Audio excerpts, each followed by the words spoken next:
Hey guys, what's up? Welcome back to another freelance social media manager Q&A. I'm excited that you're here. I asked you guys to ask me questions on Instagram and you guys came through as always, so let's hop in. First question I got says, when did you start using social media? Thought this was a really interesting question. I don't think anyone's really asked me that before. My first social network that I was ever a part of was LiveJournal. I don't know if you could fully consider that a social media network or if that's more of like a blogging platform.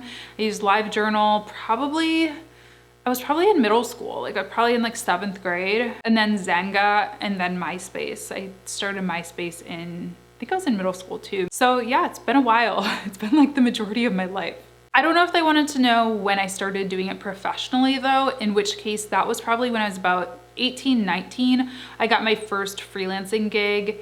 Actually, no, probably more like 1920. I got my first freelancing gig. This question says, is there anything we can use to manage the whole designer, content writer, and social media manager all in one place? That's a good question. I mean, I use Asana in my business, so that is a project management tool essentially. And I think I'm gonna do a full video on this as well. Let me know if that'd be helpful for you guys, but that's what I use to communicate between the team. So yes, sometimes there'll be a project where a designer needs to come in and then I need to come in and then a social media manager and the client, you can even invite your clients to projects. So that's what I use. I hope that's kind of what you were asking. As far as managing like team members, I also use Asana for that so they can submit assignments in there. But yeah, other than that, that's kind of the only tool that I really use to kind of collaborate, other than just Google Drive, obviously, Slack for communication, things like that. Best and worst part about the job. Love this question. Best part is definitely, especially in regards to freelancing, it's definitely the amount of flexibility. So I am able to choose my hours. I'm able to choose, do I want to start working at 8 a.m. today? Do I want to start working at 12 p.m.? How late do I want to work? Do I want to work on the weekend? Do I not want to? But also flexibility in terms of clients that I take. So I am able to work with so many different kinds of clients and in so many different locations all across the globe, which is really, really cool for me. So, it's just a different kind of job, and I'm really in the driver's seat, able to choose the projects that I'm working on. So that's definitely my favorite part. My least favorite part is the immense amount of pressure. And I felt this way even as a corporate social media manager. So it's not just about owning a business, although that is definitely a big part of it. Owning a business, like there's nobody that I can run to and be like, hi, I need help, or oops, I screwed up. Like it is all on me. But I felt this way in corporate social media as well, just because I feel like social media or marketing in general is kind of one of those like parts of it can be very invisible. It's like, what is this really doing for us? And I know the impact of social, I know the impact of marketing and digital and content and all that stuff, but I feel like I was constantly being asked to prove ROI, to prove what it was doing, which is understandable. People want to know what they're spending their money on, but it can just be a lot of pressure, I think. So that's my least favorite part, I would say. What are false expectations? I don't know what this question is in regards to. Maybe they're saying in terms of the job, because it's the same person who asked best and worst part of the job. So I think that it's a false expectation that, kind of contrary to what I just said, is that you can like work whenever you want to, because yes, you can for the most part. But at the same time, I still have meetings with clients that I need to be available for. I can't just be like, you know what, today I'm just gonna say screw everything, I'm gonna go to the beach. It's not warm enough to go to the beach and beaches are closed right now. But you know what I'm saying, drive around, go for a walk. I can't just do that, I still have obligations. And then also like there is a certain amount of hours that I have to work. No, I don't get paid hourly for most of my projects, but if I don't work, I don't get paid. Like I have to still finish projects, I still have deadlines. So I think a lot of coaches and stuff like that out there right now are preaching this whole stop trading time for money. And I agree with that. That's why I encourage people to use package pricing and value-based pricing instead of hourly when they can. But you still have to work. Like I can't just be like, I'm gonna work 5 hours this week and I'm gonna maintain 6-7 figures this year. Like that's just not how it works. So I think that's definitely a false expectation. How to feel confident you can do a good job when you get your first client? Another really good question. I think that there's two schools of thought with this. There's people who say oh, you get offered to do something and you don't know how to do it, say yes and figure it out later. And then there's people who like super second guess themselves and imposter syndrome themselves to death, right? And I think I'm somewhere in the middle. And I think that's kind of the sweet spot in my opinion, because I hear from my clients all the time that they worked with agencies who said they could do amazing things and they basically took their money and failed. So I don't want to be that guy, but I also don't want to be the guy who's never taking a risk and never jumping in before I feel like I'm ready. So I think that confidence comes from just working, having experience, you know, having work experience, having client experience. It doesn't have to be in the exact area or doing the exact thing that you're getting your new gig for, because it's nearly impossible to have, I mean, yeah, I've done a lot of things, but I don't have experience in every single thing under the sun that I get inquiries for. So at a certain point, I just have to have faith in myself that I've worked with a lot of clients. I've figured a lot of stuff out. I can figure this out. I also think for being a business owner, especially, you really have to be good at researching. I get questions all the time, and I don't want to come across as rude when I say this, but I honestly I'm like, have you Googled that? Like, I don't know the answer to everything under the sun. I really don't, believe it or not. Yeah, I don't know every single answer. I Google stuff all the time. I ask questions all the time. And I think before you even ask somebody else, Google it. Like, at least do your due diligence of doing a quick Google search. And then I also think having some type of a support community. I joined my first ever mastermind this year. I've worked with other coaches, you know, one-on-one in the past. And honestly, having a network or a coach to lean on is so nice, especially when you're first getting started, because like I said, you know, when you own your own business, I can't say, hey boss, I screwed up, or hey boss, I don't know the answer to this. But when you have a group or a coach that you can, you know, go to and say, hey, I screwed up, or hey, I don't know the answer to this, they can help you problem solve and figure out the right answer. So it's nice to have that kind of person or that group to lean on as well. So I definitely encourage reaching out to a coach or a mentor or a group, or even just leveraging like Facebook groups, you know, free Facebook groups and things like that, where there's a community for you to lean on, especially while you're first getting started. How many hours do you sleep every day? I thought this was an interesting question, even though I'm pretty sure it came from a spam account. Do you guys get those, like the spam people who it's so annoying? But I wanted to answer it because I do think that this is an interesting question. Norris and I were just talking about this the other night. And so when I first started my business, like when I fully went all in and was still working my full-time day job and managing basically a full-time business on the side, I did not sleep. I pretty much slept, I would say probably an average of 5 hours a night. On weekdays. On the weekends, I would usually catch up on sleep and sleep in a little bit later. But weekdays, I was pretty much staying up till 2 a.m. and then waking up around 7 to go to my day job. Now, I don't know what happened, but a couple years ago, well, number one, I went full-time in my business, so I didn't have my day job, so I had an extra 40 hours in my schedule. But I also just, as I got older, I feel like I cannot do that anymore. I need so much more sleep. So I'd say average for me is probably like 8 to 9 hours. Although right now, if you're watching this at the time of recording this, it is pandemic, coronavirus, quarantine, self-isolation, that time. And I think it's just taken a really big emotional toll on everybody. Like, it's just a weird time. It's confusing. We're lethargic. We're sitting in our houses all day. So I've actually been sleeping like 10 hours a night, which is kind of abnormal for me. But I'm honestly kind of letting myself do that. I'm realizing like we are going through kind of a lot as a society, as a globe, as a world, you know? And so I'm just kind of letting myself sleep in if I need to. So I've been sleeping about 10 hours a night, but I would say average is like 8. But when I was really in the hustle mode, it was like 5 or less. Any apps for creating content for Instagram stories? Yes. So Unfold is probably the most popular one right now. I think that one is really good. I also love, Zoella has one. I can't remember what it's called, but I'll put her up on the screen right here. And then I also just use Canva, and I also create things in Final Cut Pro. I love the template apps, but I also really like to create things on my computer on my own, like using Photoshop or Canva or Final Cut or some combination, just so that things don't look so templated and they don't look completely like everybody else's. but those ones that I mentioned are really good. How to get clients right now with COVID-19 making it difficult. I've done several videos in various places on this topic, so I don't want to like ramble on too much. I'll try to link some of those down in the description box. But you know, there are several industries that are thriving right now, you know, so take a look at those things and see if there is a way that you can find a place to fit in there. Anything that has to do with like food delivery, so not just grocery stores, but there's plenty of like startups and companies out there that do food delivery, meal prep, anything that has to do with like online content. So yoga instructors, online course creators, you know, all kinds of things like that. Yeah, there's plenty of different industries that are still thriving and still need help. So think outside of the box. If you were comfortable working with restaurants or retail and that was your safe space,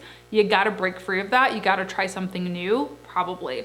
Now, you also can shift your service offerings. So I have still maintained my services that I'm doing. And, you know, luckily I wasn't really working with a lot of people in the hospitality or restaurant industry. So most of my clients are pretty unaffected for the most part, but I still have decided to diversify even more and start offering more online courses. I've also pivoted a bit, and typically I only book my coaching sessions in 3-month packages, but I decided to start offering one-off coaching for those people who maybe did just like lose 80% of their business and need help figuring out a digital strategy. They can just book 1 hour with me. So I've kind of like pivoted a bit and just expanded my offerings to make them more accessible for people to meet the demand, you know, to meet the demand of what's going on in the world. So there's that. Also, you know, you can always get on a job board or something like that. Use LinkedIn, look at those jobs, use Upwork. I know people, you know, feel multiple ways about like freelance job boards, and I don't recommend building your entire business on one of those, anything really on any strategy at all.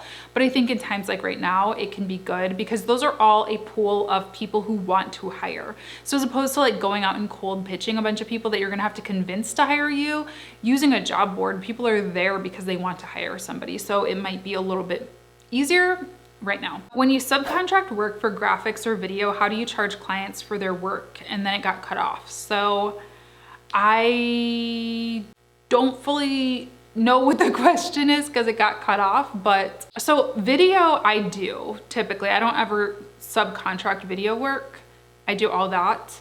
Graphics, I would pay a designer and then I would just charge the client.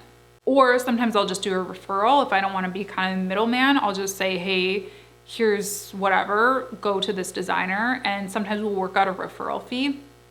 Sometimes we won't though, it just depends. Best certification course for Facebook ads. Facebook Blueprint. It's directly from the source. Facebook created the course. It's actually free to take the course. You do have to pay for the certification though, but definitely recommend that. And that's the best one. That's the one that I definitely recommend. How do I approach non-local clients and land them? I thought this was an interesting question. The majority of my clients are non-local. In fact, I don't think that I have any local clients right now. So honestly, my clients, my non-local clients have all pretty much come to me through inbound marketing, through content marketing. So that means putting out videos, putting out blogs, but those are high value things to invest in right now, and they help you really attract your ideal client, if you ask me. So I really recommend having a content marketing strategy. I don't do a lot of cold pitching, but I will use websites, you know, just business websites to find out what's going on in the business landscape and follow companies that I'm interested in. I will try to find their decision makers and connect with them on LinkedIn or follow them on Twitter and start building a relationship with those people. I don't typically go to, you know, Nike or like whoever and just send them an email and say, hi, I want to work with you. I would more so, and I would obviously never pitch them at Nike, they're like a huge company, but I would more so find their marketing lead or their VP of marketing or their CMO and try to connect with them on LinkedIn and build a relationship with them. So that's really how I do it, honestly. And then also, again, using sites like Upwork, there's clients from all over the world on there. So if you do want a client in a different area, you can find someone there. I want to touch a little bit though on why you would want to do that. And I think that kind of going back to that COVID-19 question, I think a lot of areas are more affected than others. And so that is one reason you may want to go after other areas. If you are in a highly affected area, reaching out to companies in a lesser affected area might give you better results. And then also, I live in the Midwest. I live in the biggest city in Michigan, but it's still in Michigan. It's still in the Midwest. And people here, I have found, unless you are a big company and you're a big agency, clients often are just used to paying a little bit less. So when I am working with clients on the coast or even in Europe, they tend to have bigger budgets. And so that's why, not to say that I don't want to help people in my local area, I absolutely do, but I just find better success and higher rates when I do work with clients in other areas. Would love to see just a day in the life video. I post those all the time. They're called A Week in My Business. I try to record those every once in a while. And I also just recorded a vlog all about just like a fun day, like a self-care relaxation weekend. So stay tuned. There'll be more of those to come for sure. Tips for someone who has a full-time job but struggles with time management to start a business. I know this struggle. I started my business while I was working my 9 to 5. Find little hidden pockets of time. We all have them. For me, I would watch The View every single day when I got home from work. I know, The View. What a show, right? So that was an hour at least of my day. I slept in. I've never been the type to be an early bird.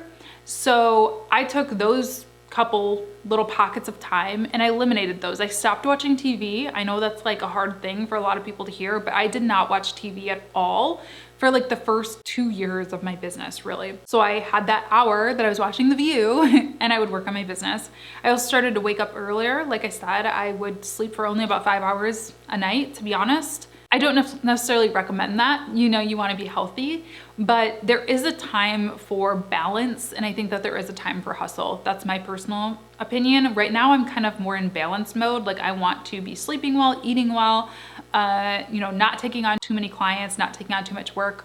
But I do think that there was a time in my business where it was go time. So I would wake up earlier. I'd wake up at like 6 or 7, 6 really, and get either a couple hours of focused work in, or I would take a client call. Luckily, a lot of my clients were in Europe, so like the time zones actually worked out. So 6 a.m. was perfect time for a meeting. I would use my commute time. I had an hour-long commute in my car, so I would listen to a podcast or have a call with somebody or, do some brainstorming for something in my business. Obviously not writing anything down, but like I would do speech to text or whatever to like take notes and stuff. So that's really one of my best pieces of advice. I think the other piece of advice that I have is to get your systems down, because this is, one of the first things that I ask my coaching clients is show me your SOPs. Tell me what your SOPs are. Do you have everything figured out? I mean, figured out, I guess. Nobody ever really has it figured out, but do you have a process in place for everything in your business? Because I find when I don't have processes, that's when I leak time. If I don't have an exact process for what happens when a client comes in, they submit a form, what do I do next? How do I get them on a call? How do I get them into a contract? Blah, blah, blah. If I don't have that all figured out, it's really easy to waste a lot of time Googling, oh, what do I do now? How do I do this now? Before focusing on getting a million clients, a bunch of clients, I would encourage you to work on your SOPs, work on your processes, figure out your systems in your business so that when you do get those clients, it's like clockwork. Like you don't even have to spend any time Googling or trying to figure out how things are gonna work. So that's my advice for that. What tools do you use to manage social media? So I use Loomly, but I've also used Hootsuite. I've also used Buffer. I've used pretty much all of the tools out there. I use CoSchedule just for one client because I have like a corporate account, and I actually really like CoSchedule. I don't know about pricing for individuals because I don't pay for that tool, but it is a good one to check out if you're interested. And the last question I'm gonna answer today is, what about websites for clients? Do you do them? And I love this question. It's actually a really interesting one. Speaking again to all this COVID stuff that we've been talking about. So remember how I said I have to kind of pivot and adjust my service offerings. So that is something that I have been doing in terms of that as well. I used to really want to do Squarespace websites. I was like, yes, I want to add this as a full-fledged service to my creative marketing company's service offerings, I decided after some time that it wasn't really something that made sense strategically. I wanted to focus more on video and social, which is, what I have the most experience in, what I'm most comfortable with. But after COVID hit, like I said, a lot of people were realizing we don't have a way to take customer orders. We don't have a way to sell online courses. We don't have all these platforms and these foundational things set up before we get to creating videos, before we get to social media. And so the short answer is yes, I've actually built several client websites in the past couple months because that's what people have been wanting and needing. They've been realizing that they really need those foundational things. So I have built several Squarespace websites. So that's something that I had to pivot and adjust what I was doing. I'm in these Squarespace Circle programs. So I did, like I said, used to build a lot of Squarespace websites for clients and just kind of stopped. But I picked that back up where needed. Now, if a client wants something completely customized and totally super ornately designed, I don't have that skill set. So I think it's important to be aware of your skill set and not just offer everything under the sun because you think maybe you can. Like, I know that I am not this super skilled graphic designer, but I can be a Squarespace developer. I can put together a Squarespace website if needed. So I think it's important to know your skill set, be realistic about it, and then decide, do I refer this work out? Because I do have people in my network who, if they need something very beautifully designed, or if they need a WordPress website or something like that, I have people that I can refer them to.